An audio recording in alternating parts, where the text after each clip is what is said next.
Dear friends, today we reached the day 19, and the litany is Joseph most courageous. Pray for us. Yes, we have to understand that Joseph had a very hard life, so he needed a lot of courage. But this courage was not because of a human quality, but because of the love that he had both for Mary and Jesus. Joseph was, we can say, a disciple, because imagine, he was the longest time together with Jesus. He was many, many years, while the apostles were only 3 years with Jesus, but Joseph was probably more than 20 years together with Jesus. So he was really the first disciple to follow Jesus and to learn about the truth that Jesus was going to preach. So it says, Joseph is courageous because of the love he has for Jesus. And remember that when you have a lot of love, you do almost the impossible. Look at the mother who is next to the child who is sick. She doesn't care. She's just there for the child, and she's there to sacrifice everything in order to help that child. The most courageous could be translated also in most valiant or most strong. And here we can talk about the virtue of fortitude. Fortitude is that strength, inner strength, inner courage that comes with the resolve to do God's will in the midst of great sufferings. So fortitude is the ability to go on, no matter what the cost, no matter what the difficulties are. And that fortitude is a gift of God. And we have to ask for it. And St. Joseph, for sure, can give it to us because he had many times in his life, he had to use that virtue in order to be courageous. Saint Joseph is a man of courage. The root word courage is cor, which means heart. And that's very clear that courage comes from the heart. Courage does not come from the muscles or from the power, from the money. Courage comes from the heart. And we can really see that courage in Egypt, where Joseph had to go in order to protect and defend the life of Jesus. He must have had a lot of courage in order to protect Mary, because Egypt was a land notorious for thieves, pagan rituals, idols, and sorcerers. So Joseph had a great fortitude, a great courage to protect the Holy Family among all those dangers. Saint Joseph will increase the virtue of fortitude in you. Yes, sometimes even in our ministry, we find people full of fear. They are afraid of everything. They are afraid to even say a word, even make a move. They are afraid of people. They are afraid of sickness, especially now during the pandemic. They are afraid of everything, and they are trapped. They are locked in their homes. They are locked in their fears. And really, fear can take away all your energy. Fear can take away all your courage. That's why, especially these days, we need to pray to Saint Joseph. Because if Saint Joseph is with us, what are we afraid of? Remember that fear is in your mind. Many times it's not in reality. It's only something that you build up in your mind. And you know who is the master of fears? The devil. Satan begins always by making you afraid, so that you, being afraid of him, you paralyzed. You don't move. You don't do anything. So important to ask Joseph to give us this virtue of fortitude.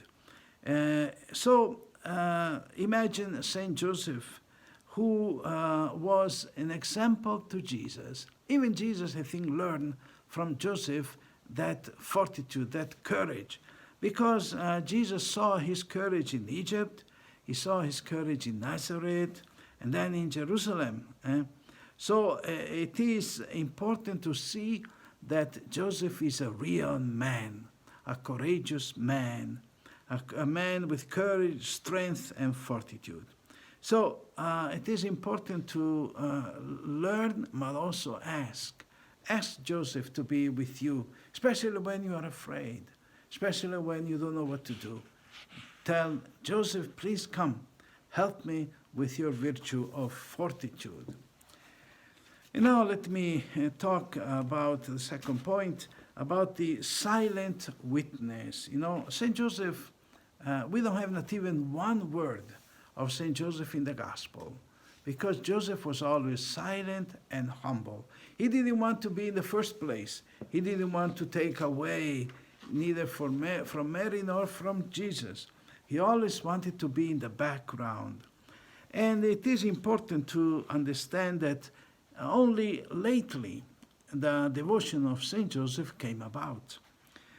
We have one of the first apparitions of St. Joseph happened in Cortignac in France on June 7th, 1660. And he appeared to a shepherd who was under the sun, thirsty like crazy. And there was no water around, so he went under a tree for a little bit of shade. But he was so thirsty that he was almost desperately gasping for water. His name was Gaspard, and so that he was in Mount Besillon, close to the town of Cortignac in France. So, as he was there suffering for such a heat, he saw a man, and he said, "I am Joseph. Lift this rock, and you shall drink." But the rock was so big that he couldn't. Then Joseph repeated, "No, you lift that rock." And he tried, and he was able. The rock just came up, and under the rock, he saw the water, and he started drinking. And naturally, he wanted to thank that man, but he disappeared.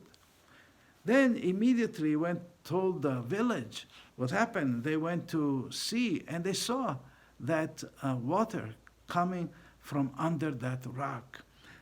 Then miracles started happening. So everybody started going there, and many people, even from all over France.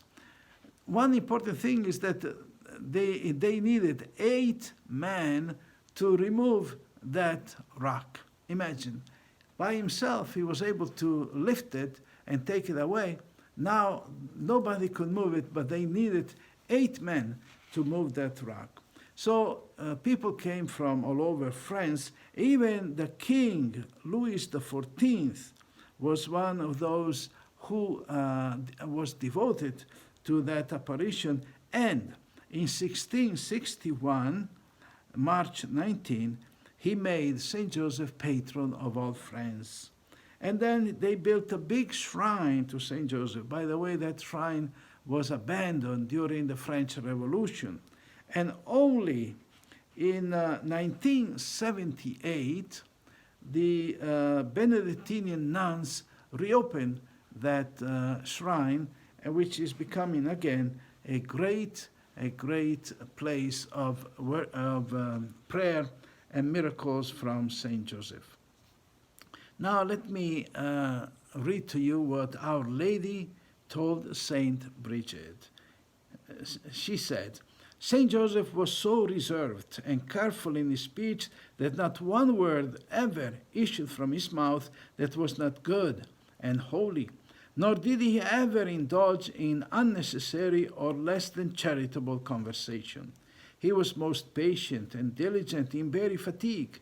He practiced extreme poverty. He was most meek in bearing injuries. He was strong and constant against enemies. He was the faithful witness of the wonders of heaven." These are the words that Mary herself gave. So we have a long list of saints who were very dear and very close to Saint Joseph. We can imagine Saint Therese, the little flower, Saint Faustina. Then we go down the centuries.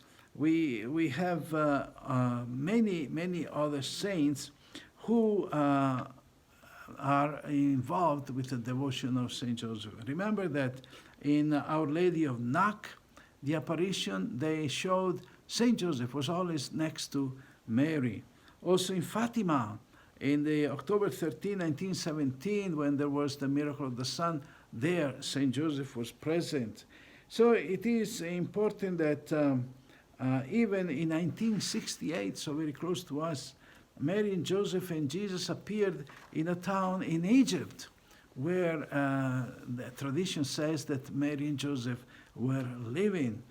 And finally, here in North America, in the United States, there is a great revelation from Sister Ephraim, Mary Ephraim, who just died in the year 2000.